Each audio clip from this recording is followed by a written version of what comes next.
Perfect. And I'm sharing my screen and yeah, welcoming you all to this session, Release Management and Build Pipelines. And as I mentioned, I'm really happy to host this session together with Johannes. What are we going to be talking about? Best practices for release management is going to be one part that I'm going to be talking about, what it is and why it matters. And then the second section, UiPath Build Pipelines, a deep dive. So I'm greatly looking forward to what you've got in store for us, what you're going to show. And we also invite you from the community and in the audience to post your questions in the chat.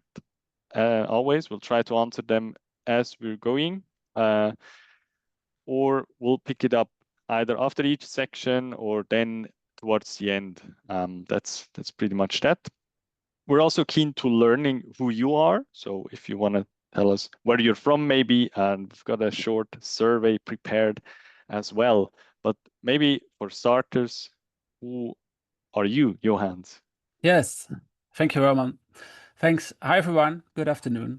My name is Johannes Brink, CTO at MVR Digital Workforce. Great to have this session. About MVR, it's a consultancy firm in the Netherlands, in Maarsen, that's nearby Utrecht. But we are internationally cooperating with many different type of clients, profit, non-profit, big, small, and helping them with automating their processes and providing the solutions for them. Over 8 years experience now with UiPath. We're an implementation partner, also USN certified. But next to that, also experience with other technologies like the Microsoft Power Platform, Alteryx, intelligent orchestration tools. And looking forward to have this session today. Thanks for being here. Thank you very much. And me, who am I? So I'm Roman from Switzerland, Zurich. I host events like these. So always happy to collaborate. I host events on the Zurich chapter, but I mean, now we also have a global audience here, which is completely fine. I work for a company called Routinium, also a UiPath partner. Been doing this for 6 years plus with Routinium and some years before that. That's me, and I really look forward to this because over the years we've seen a lot different organizations, you as well, Johan. So it's also why we can share some stories, best practices, but also for you here who's tuning in. It's also for you to decide on which professional level you want to take your setup or what you can do and what you maybe cannot do. So this is, I think, very, very important. Before we start with the best practices, I'm launching now a short survey here with very few questions. So let's see. It should now be up on your screen. Just simply for us to get a better feeling. I'll leave this running, but how many years you or your org has worked with RPA, and towards then other questions like staging environments. This means, do you only have one environment, or are you using something like development, tests, production environments? Because this is what we're going to be talking about. Then source control, and I'm seeing mixed results already, which is interesting for us. So people are using something, Git source control, and some aren't. So, and also then the last question is, okay, I see we have an untitled question as number 5. Cool. That's the most interesting one, I think. Yeah, right. We should definitely pick that one up. Are you using pipelines? And we see yes and no. So I think that's also good towards the discussion to learn more where you're standing and what your level of expertise is. But this gives us, right, Johannes, a good understanding sort of how deep we should dive into, and we'll, I think, just get started. Mixed field, but many years of experience, and I think that's also, what we're going to be or talking about is not something that you'd pick up in your first academy course. It's something that you learn over time. It's also good to broaden your horizon, maybe, and set a goal to work towards. So when it comes to release management, I'd like to first set sort of some sort of foundation. What is a release? So release is essentially, yeah, when a process of building software and transporting your software to a live environment, a production environment, basically. So, and we have all done this before, or most of us, I would imagine. We have released a workflow in UiPath Studio, or from UiPath Studio. We clicked publish and sent this to orchestrate. And maybe we've seen, or we've added some release notes. We've changed. It does automatically change and increment the version, but maybe you've done something more there. And why does release and release management really matter? Because things could go wrong, and something we learn very, very early is that maybe we should not not try to develop on production environments, maybe, but the developers should maybe not have direct access to production systems, or we should have certain guidelines in place so that we cannot just access the credentials, or we cannot access the credentials of production robots and users and so on. So you somehow want to maybe restrict, or have to, because of regulations and so on, maybe restrict who has access to which areas. This could be, I mean, if you work internally for your organizations, this could be something. Let's take another example. I'm external. I should maybe not have access to your production environments, or not to certain areas. So this can be enforced, or how can it be achieved? And something you've answered in the survey is going or aiming for staging environments.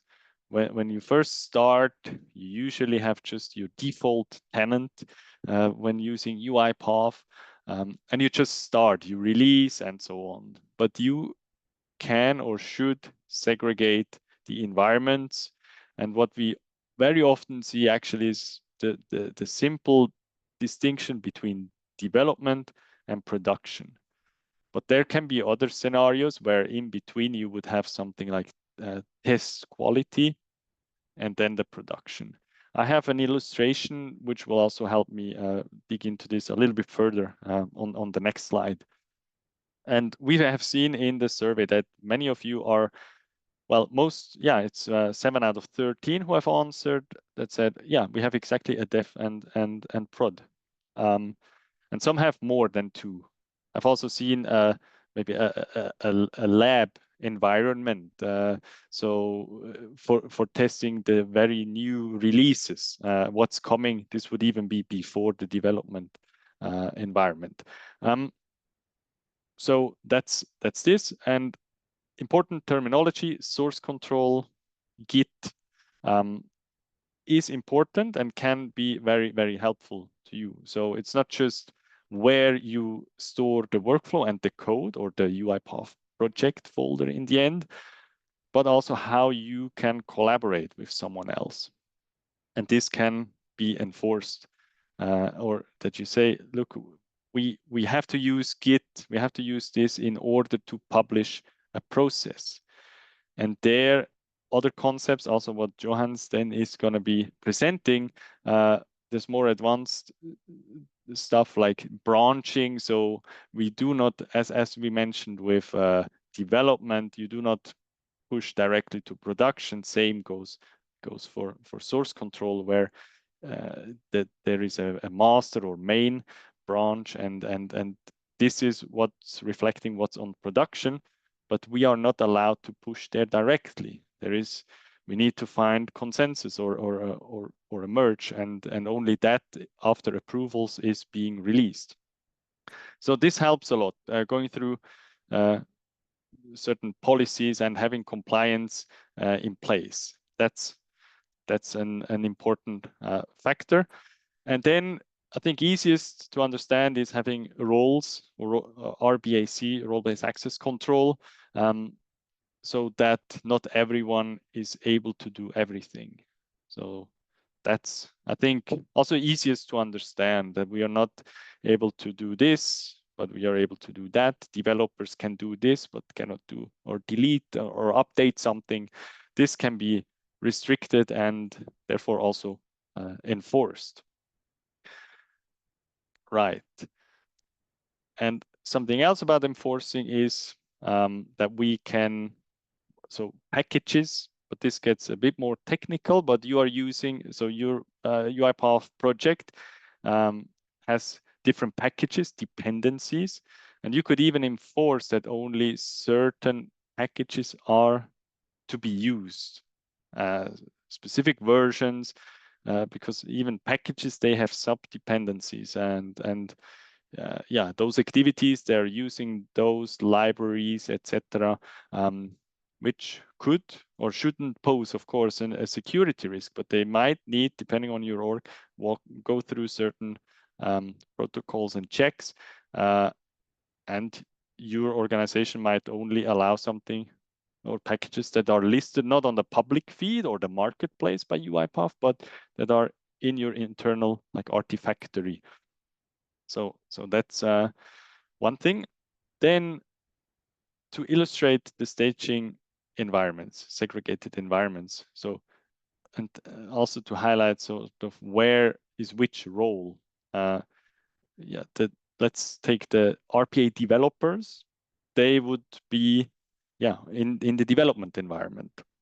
And what did they do normally, or they should develop automations, certain functions, etc. And what they can and should do is conduct certain unit tests. So they would go through that and say, okay, now I've built what I'm supposed to build, and I'll basically commit what I've done. This is my work. I've added this feature.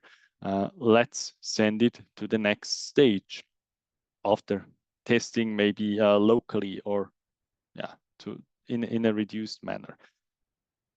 And in the middle, but this oftentimes in practice, we see that these two are actually intertwined and in the same environment. Can happen, but if we split it up, you would have a test or quality environment where the business, the functional users, they would be present there and test. So they would test whether the logic is correct, whether the results are really provided as expected. And same would also go for test robots.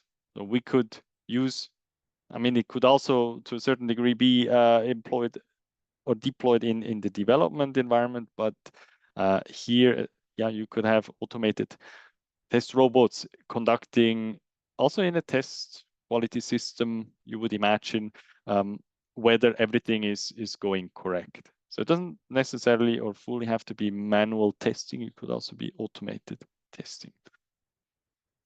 And lastly, of course, our live or production environment where the end users are if they need to interact, but especially when we talk about automation, it's where the production robots are, and they should run approved processes that are according to the requirements and what was expected. And yeah, there shouldn't be anything unexpected. So we have the exception handling in place, and this was properly tested.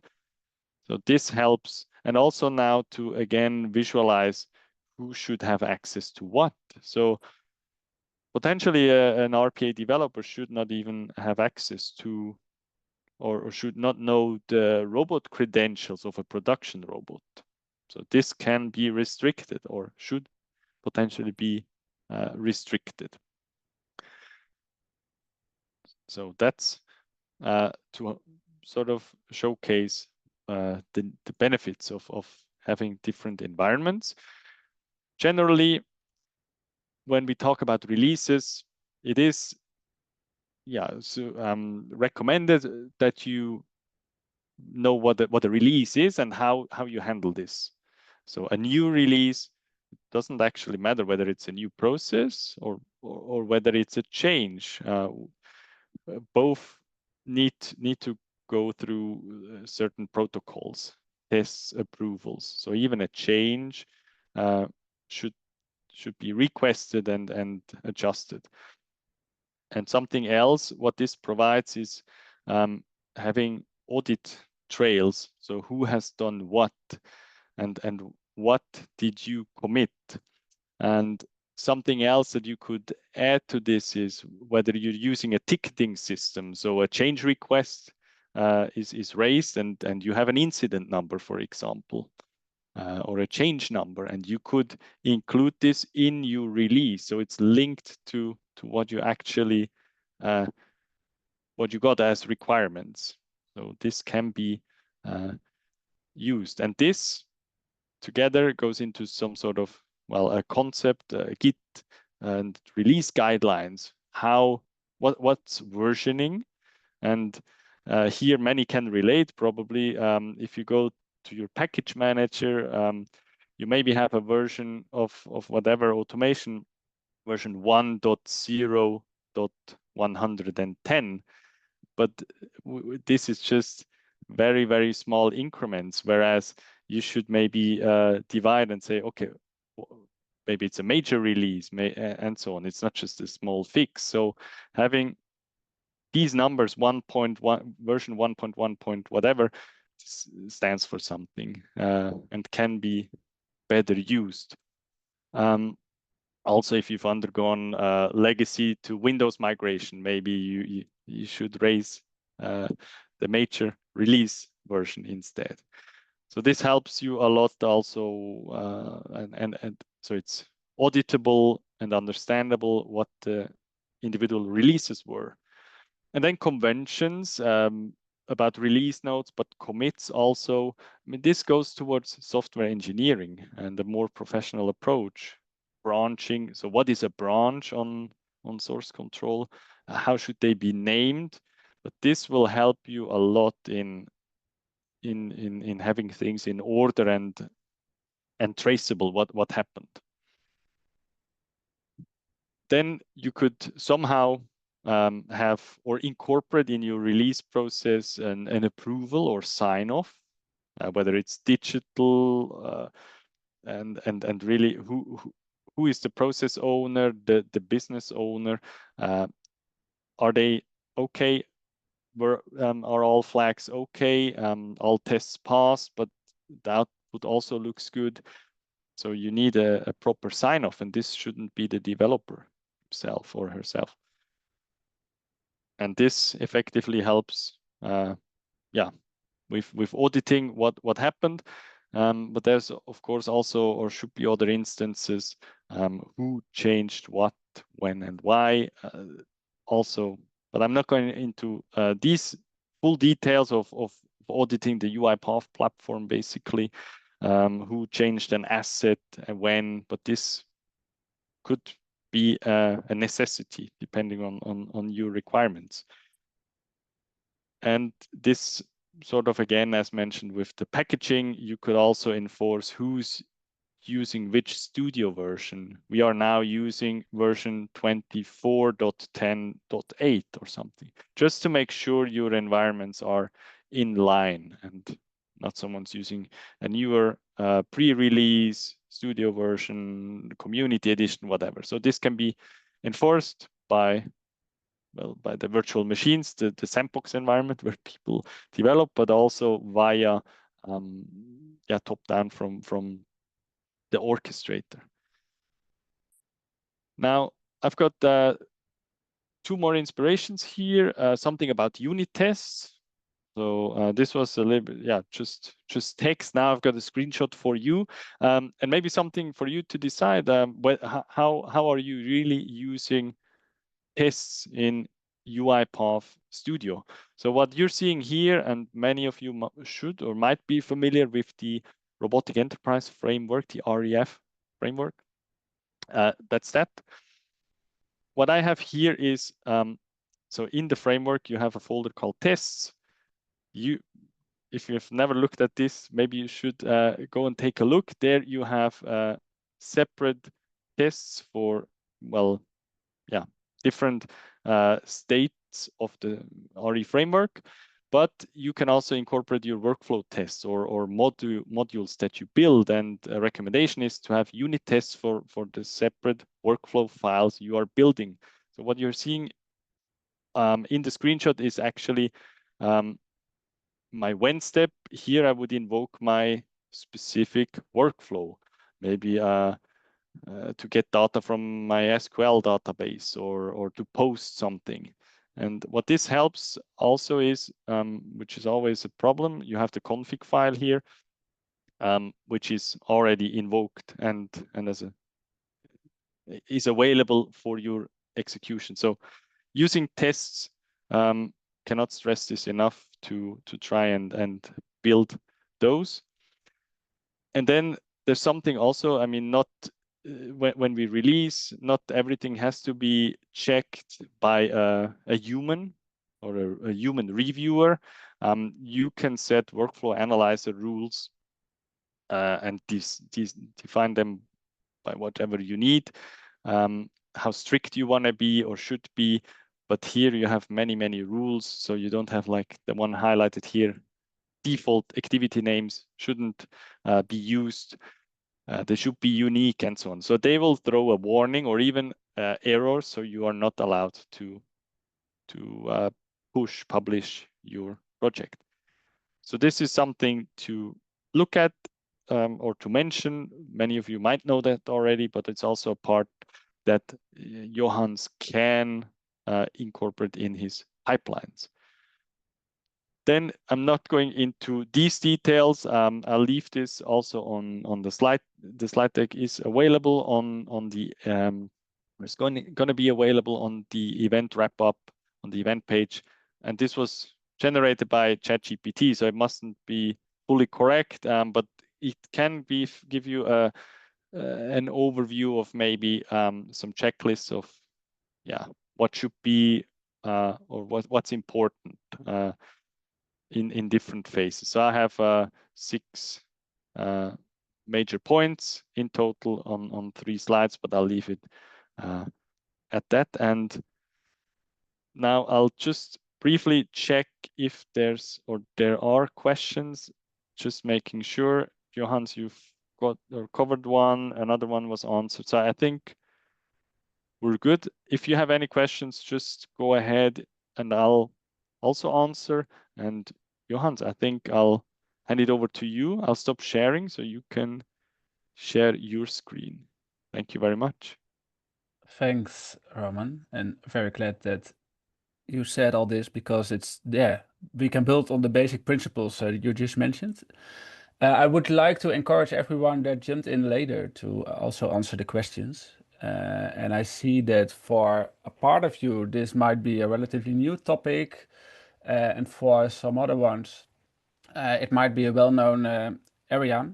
So let me share my screen and continue with the presentation, because that's also what will happen this afternoon, is that what we're going to talk about is partly some basic software development topics. And for people that are working in software development, that might be the air they breathe. And for some RPA developers, that might be also a relatively new area. Because, well, in the early stages of RPA, many organizations didn't implement such technologies since it's very business driven. And many RPA developers simply didn't have a software development background. And they decided to be more flexible and pragmatic. Well, for some people, then it's an unknown part of the world. So I would like to start with some basics about what is source control, code management, and well, for some of you that might be well-known information, but for some others it might be a new world. So let's start there. And first of all, a source code management tool. That is a tool that is meant to keep track of versions and changes of code, and also makes it possible to collaborate on that. And Git, for example, Azure DevOps, there are a lot of different systems that you could use for that. And it's just meant to be able to, well, keep track of what's happening to your code, because everyone knows that if it's just a file stored somewhere locally and it's overwritten if you make a change, but then what happened, what was in there before might be lost, and how do you retrieve that, etc. And how do you know what was changed when, and how do you roll back, etc. All these classic code problems are to be handled with a code control system. And that's done in a repository.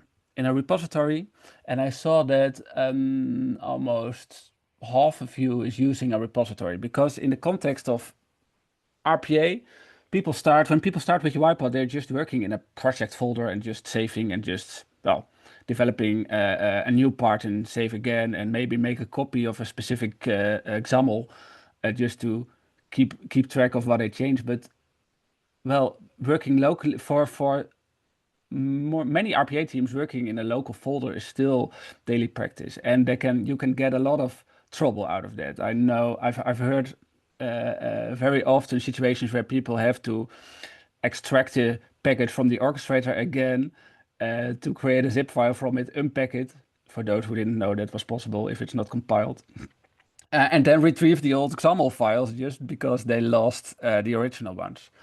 And a source code management tool is just meant to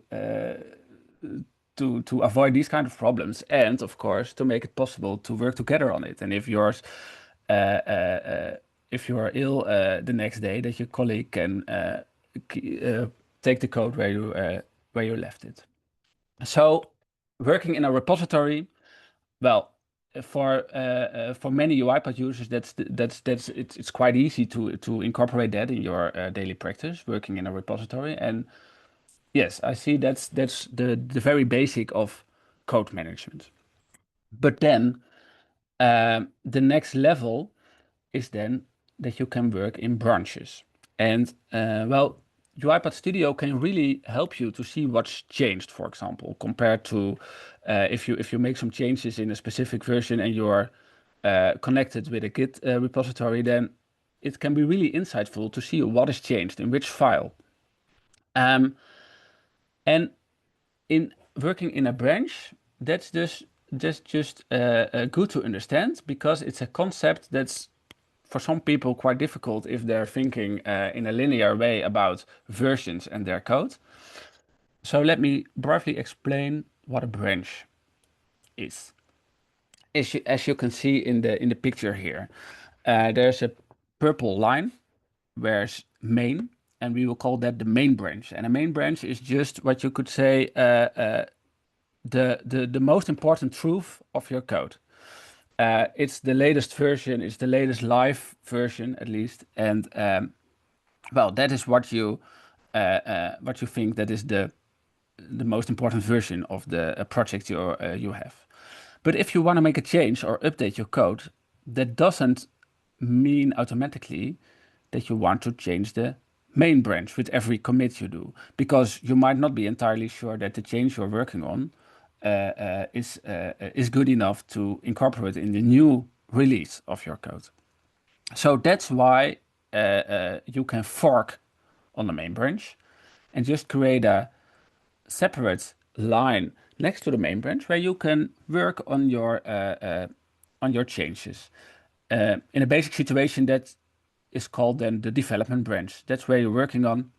A user can make changes, and when he thinks he is ready, he can do a pull request. And a pull request then means that he says, okay, I think I'm ready and I would like to have every change I made to be incorporated in the main branch, so we can release this into a new version that is going into production.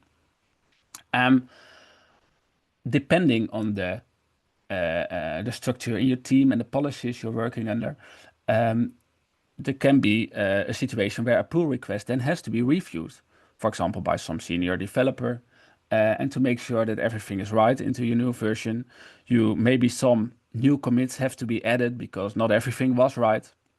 And when everything is in place, then your development branch, the blue one, can be merged with the main branch, and then it is a new version of main. Basically, that's what happens with branches. And if it's new to you, there are lots and lots of tutorials and explanations. And especially when multiple people are working on different parts on the code, they will work in separate branches, and then maybe you can have some more sub branches of a branch, etc., etc. And then the merging might become more complex. That's a whole world on itself, but that is exactly, especially the merging problems that you could have if a code is changed on different parts by different people. But that's exactly where this technology is meant for. And yeah, it is industry standard code development best practice. So in large software development projects, it could become very complex, but on the other hand, it's the only way to collaborate with a lot of people on the same code. So basically, that is how you can work with repositories and branches. And you could also use this with your UiPath. Yeah, so sorry, I forgot to show you this, but you can of course develop with multiple people together. I think in most RPA situations, people are one single developer is responsible for one robot, but it is possible to develop parallel on different parts of the code and to isolate different changes and to ensure that versions are not messed up, which will be the case if it's just a local folder somewhere on a network share. I don't know if any of you ever has tried to open a project by different people at the same time. It's getting you into trouble, believe me. Okay, so then the next step then is a pipeline. Yes, I think a quarter of you said yes to the question whether they use the pipeline. What then is a pipeline? Because working in a repository is one, but putting a pipeline and using a pipeline in your repository, that's a very interesting next level of using your code management tool. What is a pipeline? A pipeline is a script, a procedure to automate the steps when you're developing or releasing new code. It's a script that is part of the source control system, and to make things easier so that you can ensure specific elements that might be boring and time consuming, and therefore you might want to skip it. But to exactly perform these steps, that must be a part of bringing new code live. Because every time you think you're ready, you might want to perform a specific set of tests instead of running them, instead of running in an error later on in the process.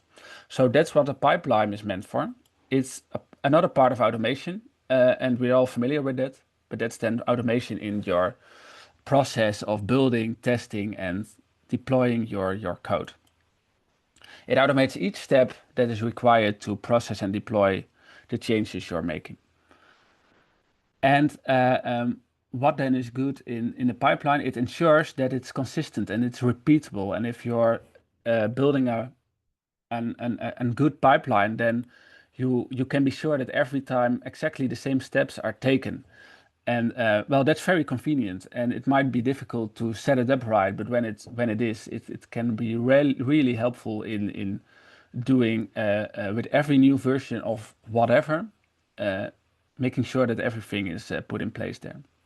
And in the end, it will speed up development, and it will also allow you to have a continuous flow of integration and deliver, which is CI/CD. So for those who are new to this terminology, CI/CD is the continuous integration and continuous delivery, and well, you can achieve that with using a pipeline on top of your source control system. And a pipeline is triggered when a code changes on a specific branch, like for example the main branch I just mentioned. It might be the case that if the code changes on the main branch, that you want to have a set of specific tasks to be performed. For example, you want to have the package of your project pushed into the orchestrator. This is, in our case, a very important step you want to incorporate in your pipeline. But it can be whatever you want and whatever you think is necessary in your process. And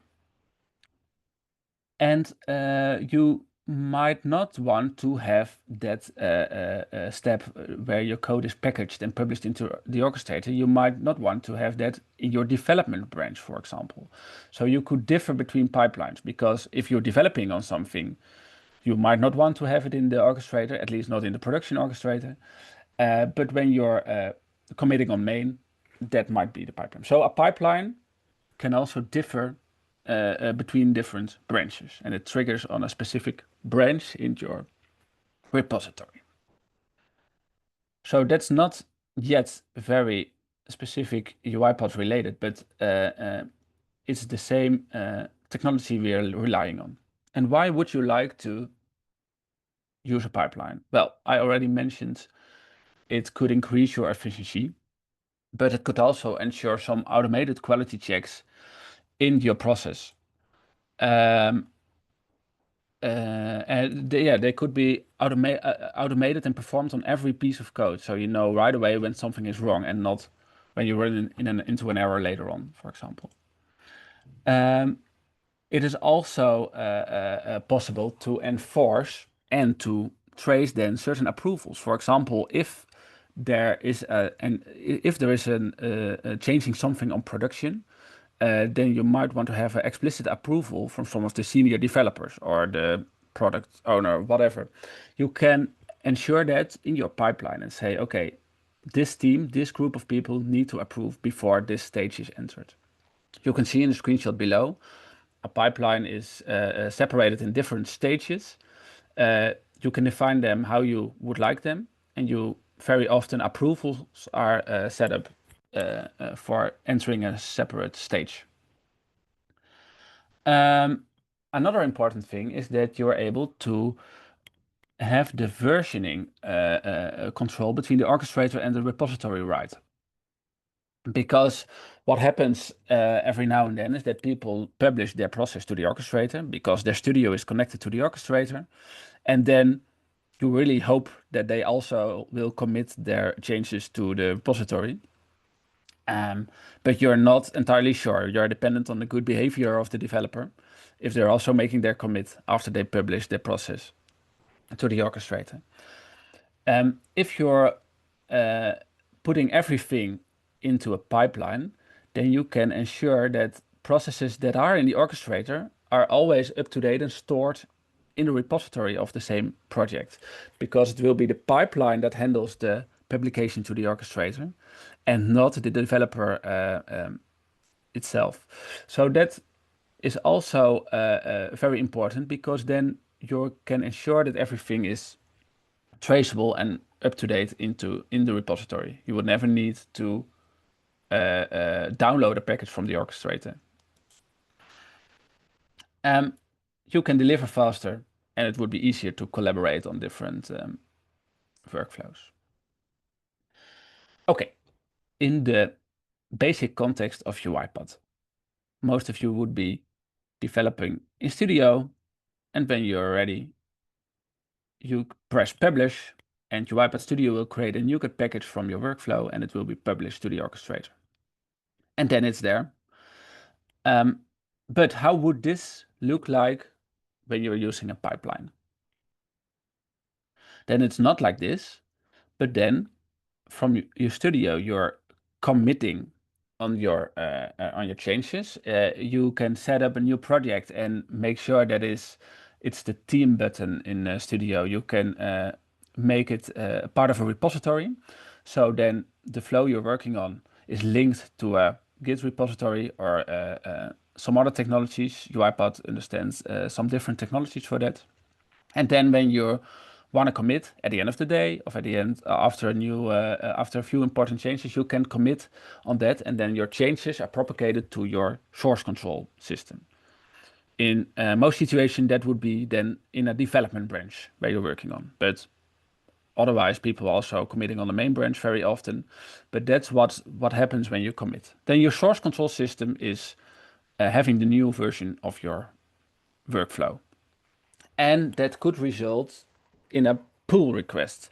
Depends on how your repository is configured. But if you say, I would like to have an change an update on the main branch, it would result in a PR, which means that you suggest that you want to have a change on the main branch, but someone else has to approve that and to review that if that's necessary. And if that happens, then the main branch will be altered after the pull request has been approved. And then a pipeline is triggered. The pipeline you associated with the main branch in your repository. And the pipeline is triggered. And the pipeline is just the script, the automated steps you defined in there. And in the most basic form, in our case, that would be that a runner is using the UiPathCLI. It's happening then in the environment of the source control system, but it's using then the UiPathCLI and creates a NuGet package of the most recent version of the workflow in your main branch. And that version then is published into the orchestrator. So it's still there, but now you are sure that that it's also in your source control system. And then you can include multiple other steps in your pipeline. Like, for example, the approvals you need, or you want something else. You might want to have a check on assets or some configuration things or dependencies, whether or not these are available. You can do whatever you want in your pipeline. And also the steps you might need to take after it is published to the orchestrator. For example, update the automations that are using the previous version of the package. You might want to automatically update them with your new version. All these steps you could make part of your pipeline. And that would also that could also mean that the developers do not have the privileges anymore to directly publish into the orchestrator, and it's not necessary. They could use the pipeline for that. But as you can see here, you might not want to have for every commit. You might not want to have a package into the orchestrator for that. It might also be a sort of way of just saving your code or making sure that tomorrow your colleague can continue with it.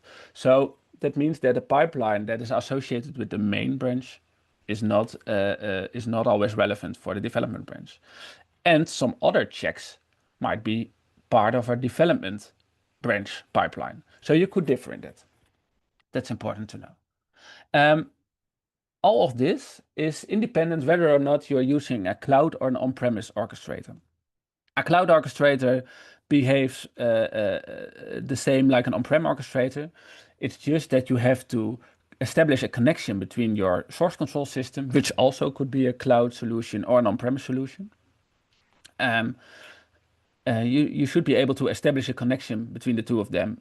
But from the UiPath orchestrator perspective, that's just an external application. And that could be both cloud or on-prem. So for example, if you would like to set this up with UiPath in Azure DevOps, how would that look like? And Azure DevOps is then a quite convenient one to talk about, because it's having an integration available on the marketplace, an official UiPath integration, where you can integrate that extension into your Azure DevOps environment. Like I said, both on-prem or cloud, but it is it's just making sure that integration is available and then create a service connection in Azure DevOps.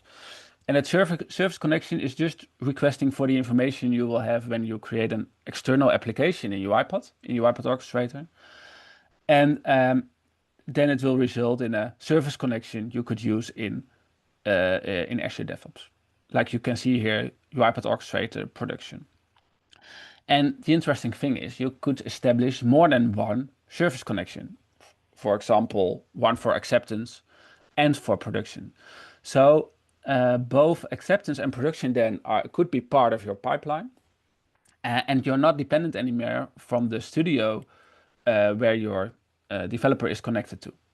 It is the pipeline then that publishes into the orchestrator, so it's not relying on the connection between studio and the orchestrator. So you could have all your developers working on the non-production orchestrator and still be able to automatically publish to the prod org. I see it's already 51 minutes after 4, so I will make sure that we're not running out of time. And of course, you can also set some approval and checks in the use of this service connection at all. So if you want to use this service connection in a pipeline for a specific repository, you could set an approval on that to make sure that no one else is using this connection or no unknown repository is using this connection.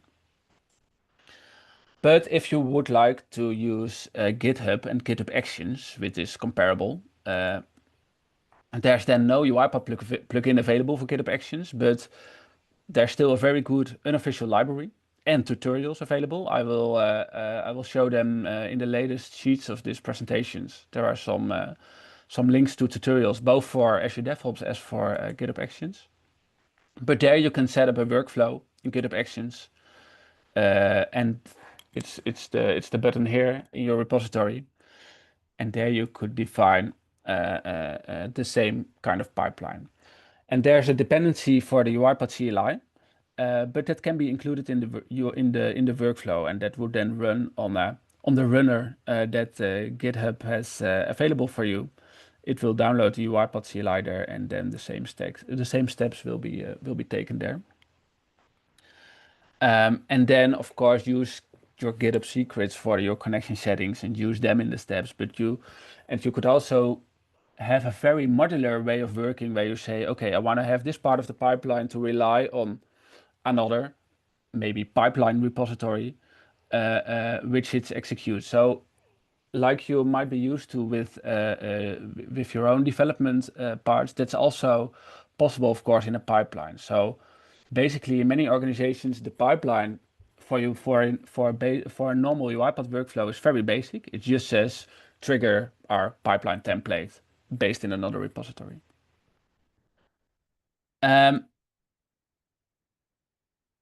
What I mentioned before, if you create a pipeline, you might want to separate the development pipeline from a release pipeline.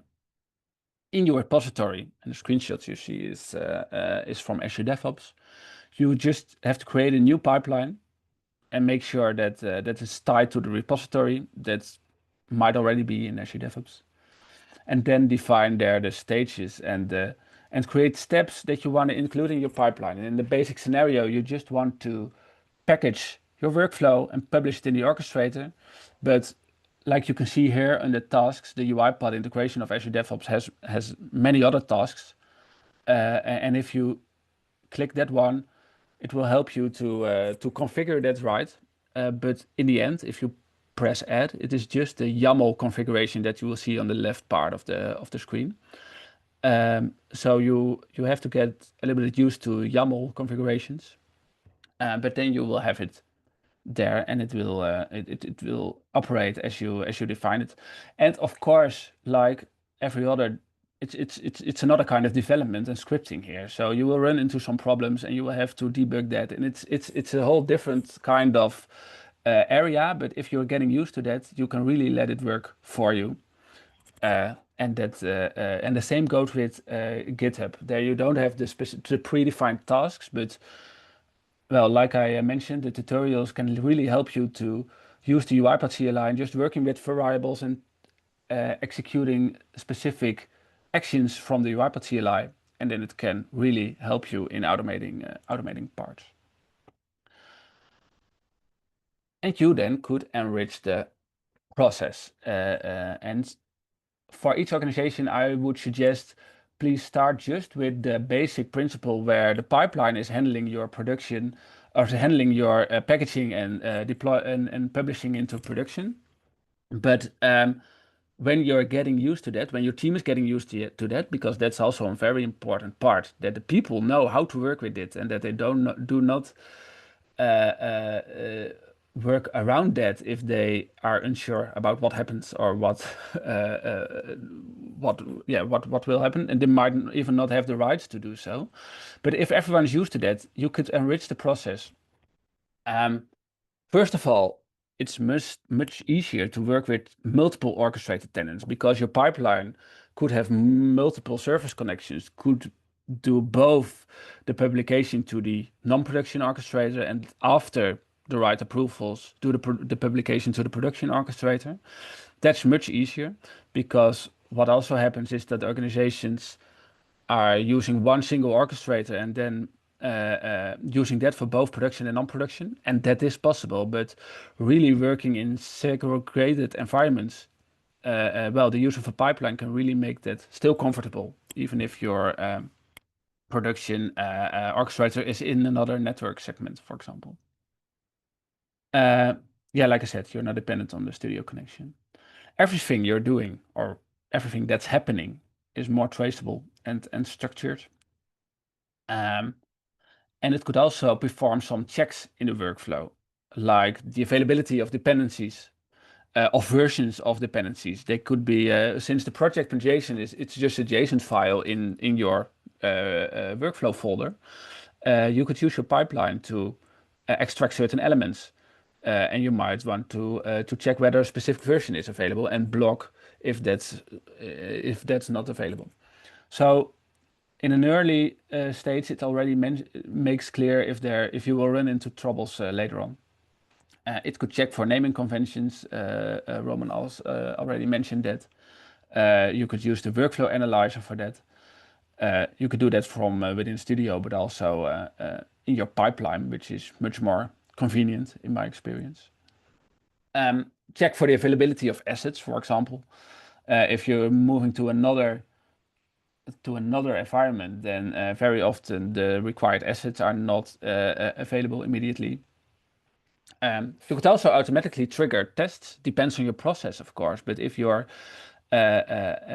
could easily trigger a test run with a test case, then it could be part of your pipeline. So with every new version, the test run is triggered.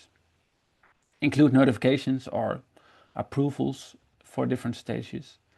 And yeah, the sky is the limit.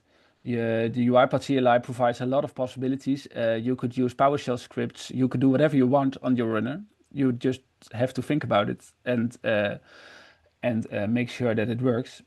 But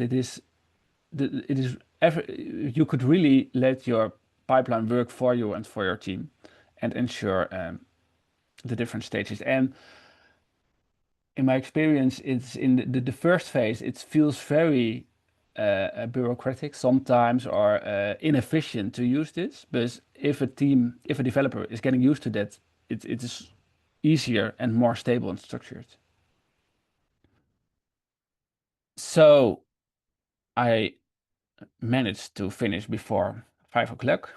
That is good. Perfect. Yeah, I'd like to add to your very last point. Of course, it takes time to develop this, but start off easily with the basic functionalities. You can always enrich, as you mentioned, but it will eventually save time, and it will save a lot of time, because the more automations you build, you will tend or have to address more and more, or assign more of your time to maintaining stuff, etc. But if you can really automate this part of your developer job, this is going to help a lot. Pay back very soon. And especially when organizations are more and more relying on RPA, and the more critical business processes are relying on RPA, then you sometimes have to leave the more pragmatic, flexible way of doing things and making changes on production. And depends on the organization, but some organizations simply enforce by their other. If your organization does some software development in another way, then I would expect to use then also a source code tool already. And you could meet up with the organizational policies and the standards they're already having a place in your organization. And it's also about taking yourself seriously as an RPA or a center of excellence. So it's not, yeah, it could really help you, and it's also improving your quality. But it's still for people without a software development background, somewhat new. But if you are talking with your colleagues that in the same organization that are doing software development, they could really help you with this. And then you're also, yeah, what I said, taking yourself seriously and meeting up the policies and the standards. Mm-hmm. Yeah, very interesting. And also one thing to highlight is, yeah, as you mentioned, this is a more professional approach, software development, engineering approach. So we can really learn from that discipline, working with YAML files, etc. And this is not UiPath specific, so you will find many resources out there. Or if your organization somewhere is already using these, you can maybe share your pipelines and expertise, or how you're handling runners, etc. For that would help you, etc. So a lot of knowledge can be shared across departments out of your center of excellence if that's where you are at. So very helpful. And for YAML files now, I mean, we have ChatGPT and so on. This can really be helpful. So when you learn, yeah, this is well known on how, yeah, all the different commands, etc. Yeah, and not only YAML, but the whole pipeline structure. It's very ChatGPT can really help you with that because it's very well common knowledge. Yep. But yeah, I think it's good to go ahead, check it out, test it out, build the first pipeline. But some of you have used that already or have that in place, and some haven't. Like 10 out of 13 from our survey. So yeah, we're always happy to hear your feedback, because we would enter the discussion. We've had a few questions, but answered most of them in the chat. We can always go back to that. I promised I have a few helpful links that I can share with you. I'll just share my screen again here, or well, yeah, you can actually. I'll because I've got the web page opened as well. I'll go ahead. Okay, so the UiPathCLI, you mentioned that. So you can always go to the UiPath documentation. You will find this via Google, some commands that you can use. But the link we incorporated in the slide deck is actually this one here, where you see different services that you have. And I really like, in addition to the documentation, the drill down function you have here. So you would say maybe I want to know studio, package, and publish, or let's say analyze your project with governance file that you have also on your source control. You could incorporate that, and so on. So these are commands, and additionally stuff you could incorporate. So additional resource for you to look at. And then basically here on the next slide, something I'd like to share. A former UiPath MVP who is doing a lot of community work, and he is building or working on an open project. If you want to take a look at this about workflow analyzer rules, open for collaboration. He's, I think, happy to receive some help and feedback on this. But workflow analyzer rules that could be used. Happy to post or announce this here as well. And then, Johannes, you mentioned two good resources, right? An official blog on the UiPath community blog, a tutorial how to implement CI/CD pipelines in Azure DevOps. Yeah, the upper one is for Azure DevOps and the lower one for GitHub Actions. But if you're these ones, I thought were really helpful. But if you Google, there is much to find about it and explanations. So that's. I see a question here. Let me. Yeah, so we can So as I mentioned also in the chat, you're gonna get the recording on the event page, the slide deck, and I'd open up basically the floor. We get a question here from Norbert, but if anyone has a question, you can also raise your hand or feedback, because we still have some time scheduled this to be 1 hour and 15 minutes roundabout. Will be around. So let's see. Yeah, Norbert, I haven't tried that. I don't know if Roman. Pipelines in automation ops. Yeah, I'm familiar with that. Yeah. Let me read everything. Yes, so it is a separate package that you can use and build it in UiPath Studio. That is correct. Yeah.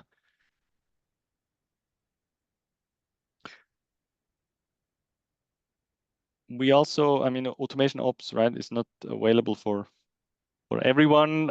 So I'm happy we covered both on-prem and cloud or automation suite. Because there's a lot of content, of course, always catering to cloud. The principles we showed and pipelines in general, DevOps, this goes for everyone. So whether it's your on-prem setup and whether you're using or GitLab locally and so on, that's very important. And the other part, or if you want to elaborate again, Johannes, on the initial question by Norbert. About So the versions. about the version, yeah. Right. Not sure if I'm. Yeah, what? Of course, the versions of your project. That could be a difficult topic because every time if you commit, then the same project version would be part of your of your repository. And when you publish, UiPath is adding +1 on your version, or you could manually change that. But when you commit, nothing happens. And then if it's published without altering that to the orchestrator, you will run into an error because you cannot publish two packages of the same version to it. But if you let it completely be handled by GitHub, then you can get a random every time higher version, but then it might sometimes be difficult to relate that to a specific commit. So what one good solution I saw with an environment was that they respected the first part of the UiPath versioning number of your project and then added by GitHub a version behind it that was every time higher. But still, you want to, especially with the versioning numbers, you want to have every publication originates in your pipeline, because if there's also a direct publication from your developer to the studio, then it could mess up everything. But I'm not entirely sure if then your question is asked. But then the solution was let GitHub add something to the version UiPath already puts in the project. Super, thanks. That answers the question. But that's exactly what we experienced, that if one developer was committing before publishing, the next one tries to do the next version, then you get the same version number out, and it comes to an error, and it's difficult then to find out what happened there, if it's really the right code and based on the right things.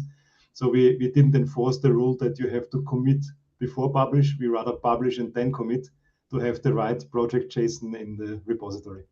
Yeah, but still then you're dependent on their good behavior and following that procedure. Yeah. So what then? And well, a solution still could be, because theoretically you could also have the case that one of your developers is one major version higher than another one, and that the other one is committing later.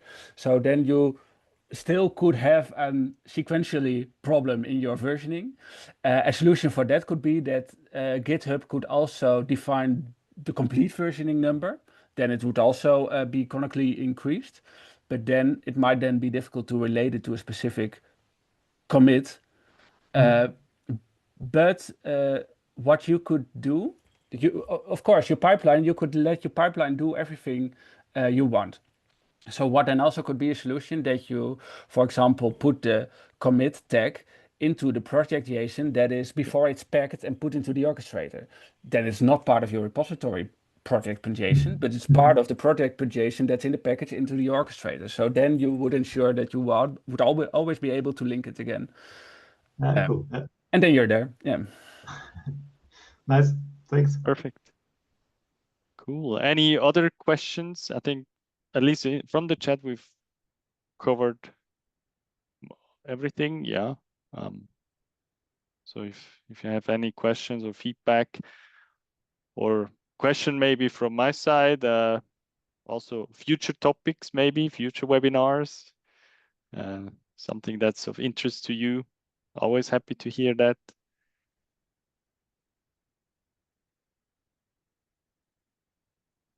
Nothing yet.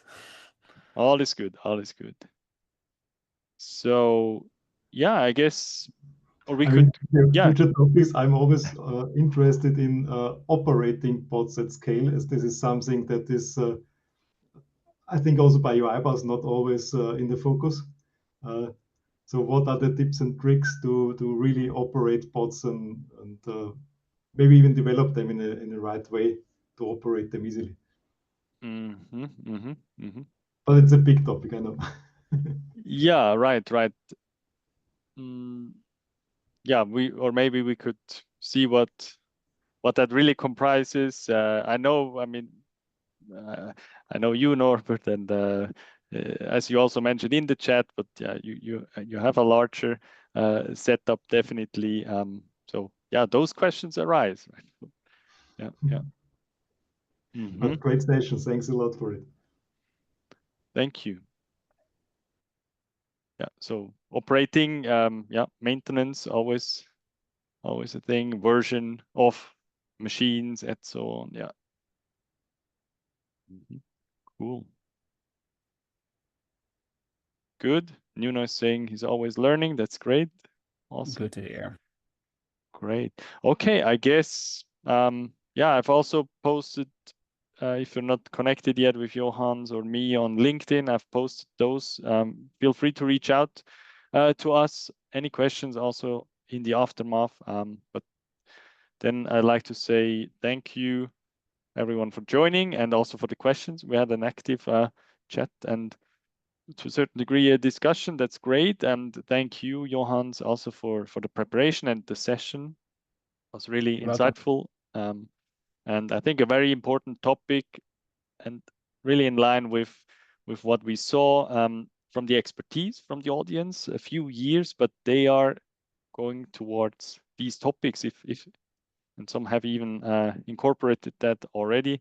So very, very important topic of making the foundation, really setting a foundation for automation. Yeah, awesome. Thank you, Johannes. Thanks. Thank you, Robin.